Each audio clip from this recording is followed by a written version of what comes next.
What up, everybody? How you doing? It's post Christmas Day, and the it's over with. Christmas 24 is come and gone. Now we just wait for New Year's 2025. But I wanted to make this video because it's going to be the last one I make for this year. Because I haven't really been done too many videos this year, but then again, the ones I put out, I try to put some effort into it, and I'm pretty sure y'all seen that. But anyway, getting to the meat and potatoes of what I'm talking about. This is just my talk about my feel on Gladiator 2. I went to see it recently last night at Tinseltown, and one of the things that reason I went to go see it because I've heard so much good buzz about it. I mean, that's one of the reasons why I go watch something when there's been positive feedback from it, from other individuals who have viewed certain things. Twister was one of them. Alien Romulus. I mean, if um, you bring those things, you have those things. Those things will be what will help to kind of digest you into saying, well, let me go check it out. So I figured, like, well, that's what I'm gonna do. And went to go see it last night. And all I'll say is this, because this is one of the things you realize with sequels. And to get this out the way real quick, I'm pretty sure y'all know that I'm not the biggest fan of sequels. I mean, depending on if they're done right, done well, okay, and it come out to be something even better or just as good as what the original was, fine, and there's no big deal on that. I mean, I can live with that. But the thing you have to remind yourself, and with anything, is that the first will always be the masterpiece or the catalyst of what it is. The second is something that really gets you feeling like, okay, are they just grabbing at straws with this one, And sometimes, if you have decent writers who write decent stories, it can work. I might say it's worked in the past with different films. I mean, I've said this before with some other films. And the most recent one was Top Gun. Top Gun was a vehicle that's over 30 years old, and someone decided to write a sequel for it, and who knew it would blow up like it did, and it was, oh, excuse me, it was actually a pretty decent film, it was actually good, and I was like, all right. So let's skip ahead to this, Gladiator 2.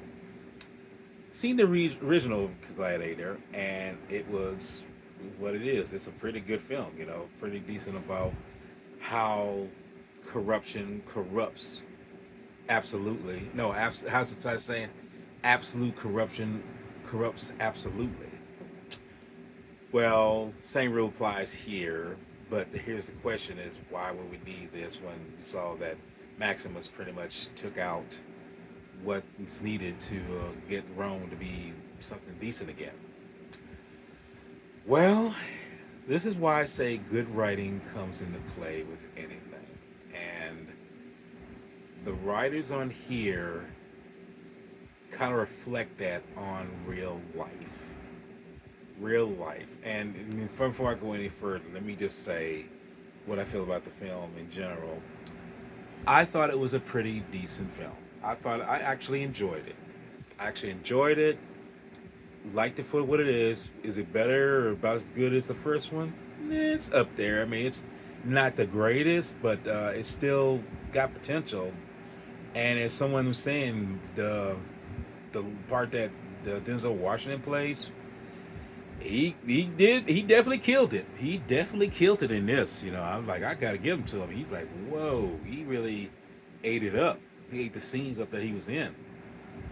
But that being said, the point I'm making is about how that when the people who wrote the story made the story up and everything, I was like, what can you gravitate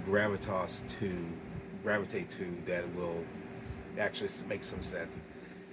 This is one of the things about life in general, that just because something is at a stable point in the world does not mean that others will carry that on future wise. And that's what happened in here. This film shows what happens when the decline of what someone had in mind would look like. And what you sign out is that even though the person who died for Rome to be a less, or not even a tyrannical state, turns out that others didn't follow suit and it reversed right back to its decadence, and it turned out into just as bad as it was originally. And I'm just like, and because the text is up there, the text reads and tells you what happened, and it's like, okay, that's pretty interesting, but then it's like when you read it, you realize it's like, yeah, that's real life. So that's one thing I could say when watching this, is that some people hone in on real life. Real life, unfortunately, is real life. It's ugly, it's depressing, and it's just all around. Just it's the truth of the matter. It's the reality of the matter, and that's what happens in this film. Is you find out that all that some people work to make happen, make a reality, fell to the side of the road and turned to ash. It's just like, oh my goodness. And this is where we get the story of how we get Gladiator II and how it gets off and running and what it does. And might I say again, this film, the battle sequences, like the first one, they're pretty dramatic. I mean, they're pretty dramatic. The opening sequence when these ships pretty much attacked this one city, it was very dramatic because I wasn't expecting that. And that's the one thing I will say about this film is it goes a certain way that I was not expecting it to go. I didn't expect it to go certain ways in terms of where it was going to deviate and go to and calculate to whatever. And I'm just like, oh man, I didn't expect this to happen here. So yeah, the opening sequence was something incredible. It's like they really tried to capture and do what they probably did in the days of the dark times and everything. And like I say, the characters are not one-dimensional, which is good. You don't need one-dimensional characters. You do have characters in here that are known as all giddy up in terms of, but that's their mentality. You have two people, and this is not going to way too many spoilers, but the two people here who are ruling over Rome are two pretty much bratty, entitled little shits that feel like everyone will fall under my thumb, under my throat, under my foot, and I'm just like, you two little bitches. It is such a it's amazing how someone who feels like democracy, freedom, all these things should be dictated by you, but yes, like the people should have that already because you're leading them into something that should be leading them into something that is, good for them, and it's going to be not taken away. But unfortunately, it's like the people have to take it back. So, that being said, certain characters do things that I didn't expect them to do. Certain things happen that I didn't know it was going to do. I mean, there's one sequence that is specifically that is, like I say, was so expected because it makes you wonder how they did this. I'm talking about then. Now, you have the arena where they have their battles, you have all these things. But you got to stop and think, how did they get these things in here How did they do this in order to do this? And like I said, I won't tell too much, but it's like, wow, because as I say, I've been in many arenas in my life, and the one of the questions is how to get like maybe the mud in there when you see it beforehand, afterhand. It's like it's total, you know, I mean, cement, and then like I say, the ground is cement and everything, or concrete, and they get this, you know, certain elements of earth or water or whatever in there. It's like how do they do that, But there is a way they do it, and I guess in this film, it leaves you with the thought process of how they did things. So it's like, oh wow, it's just like I didn't expect that. So in that one sequence is a very coordinated effort with the arena and how they did this, and I'm just like, wow, that's a pretty powerful scene, But I mean, at the same time, it's just like you just scratch your head, like, how do they do this? So, but aside from that, the film has incredible, strong take on it. It's a little shorter than the originals, just by maybe 5 or 6 minutes, but the time that is allotted with it is so amazing. It's so incredible, and that's one thing I could say too. You don't need to have a extremely long.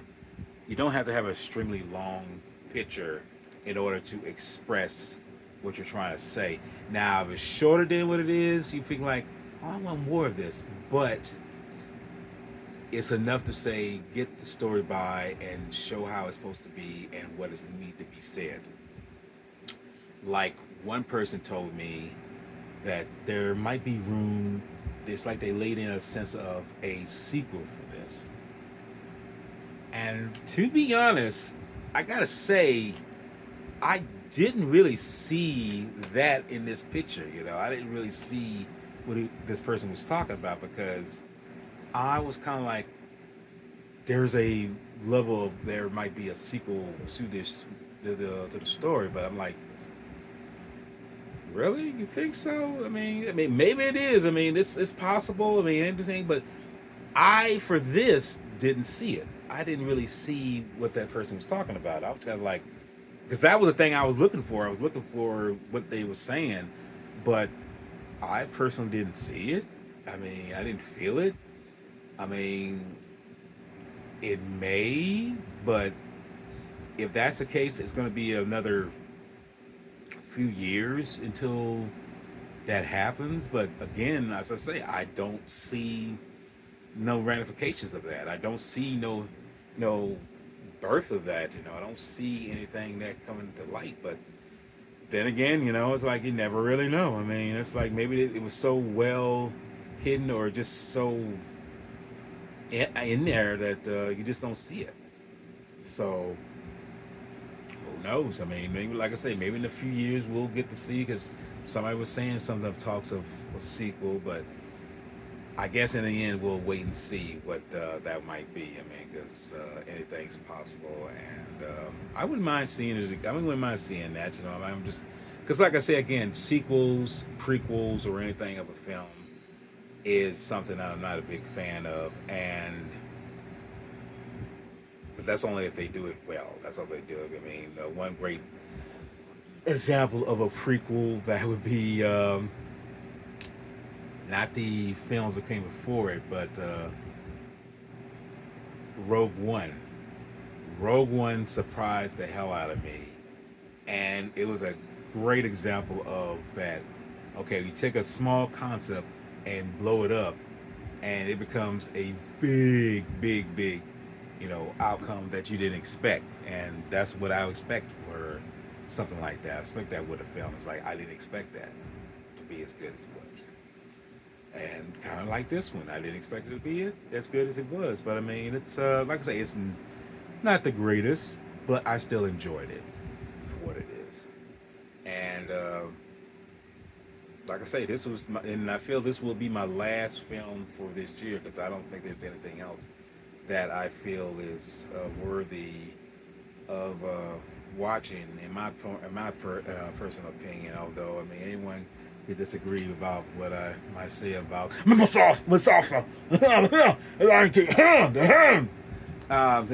but no, I mean, if it does well, so be it.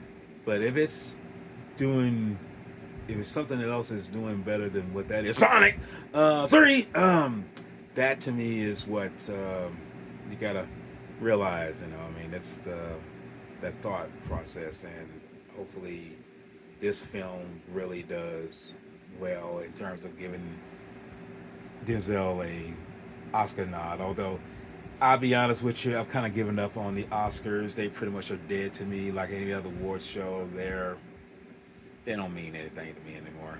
They really don't. And as far as that goes, whatever comes next, I couldn't care less. But I feel in the end, it's all about what is material-wise is being brought to the surface, and it's being presented, and hopefully it does what it's supposed to do, which is all that matters. Because you don't need awards to prove what something is good. That doesn't dictate what makes it good. What dictates it is how the audience feels about it. And I have to say that this one is right up there with that. And it does an incredible job with doing that. I mean, this is, like I say, this is like a quarter of a century later that the sequel was made. So, and to think that, here I am, older, I ain't gonna say wiser, just older, could see that there's potential in something if it's just done well. Don't just slap something together and think it's gonna, basically don't slap two pieces of turd together and think it's gonna be a masterpiece. That's not how it works. That's not how life works. But again, that's my personal opinion, and hopefully whatever I say does and kind of influence you to check it out if you haven't, and if you feel like other films that I mentioned is or not worthy or much attention, that's what you got to say. It's your opinion, and you should stick by your opinion. Opinions vary, but the thing about it is, it's yours, and you get to dictate what you feel is necessary for you to watch. Nobody else. You can be influenced, but you're the one holding the reins to the horses. And that. So, but all in all, I'd like to say the film's good, and hopefully you get to check it out. And that's pretty much a wrap on 2024 for me. I mean, like I say, I don't feel because let me see, there's 1, 2, 3, 4, about close to less than 5 days until the new year, and I really don't think I'll be doing another I don't think I'll be doing another video. I think this is my last one for this year, and this year has been kind of let me rephrase that. This year has been very crazy, and we all see why and how and what went down. So, but let's hope 25 be a better station in life mentally. I'll put this out there. Try to stay alive for 25. I'll put that down like that. So, with that being said, I will always close out as I always say. Y'all take care. Be patient. And usually I say keep the kaiju love alive, but in this I say keep the film legacies alive. All right? But also be blessed in knowing that the new year is coming, and happy new year to all you, your family and who not, and always tell them that you love them, because honestly the new day is never promised to anyone. Live your next day as your first, not your last. So y'all take care, happy new year, and peace out until then.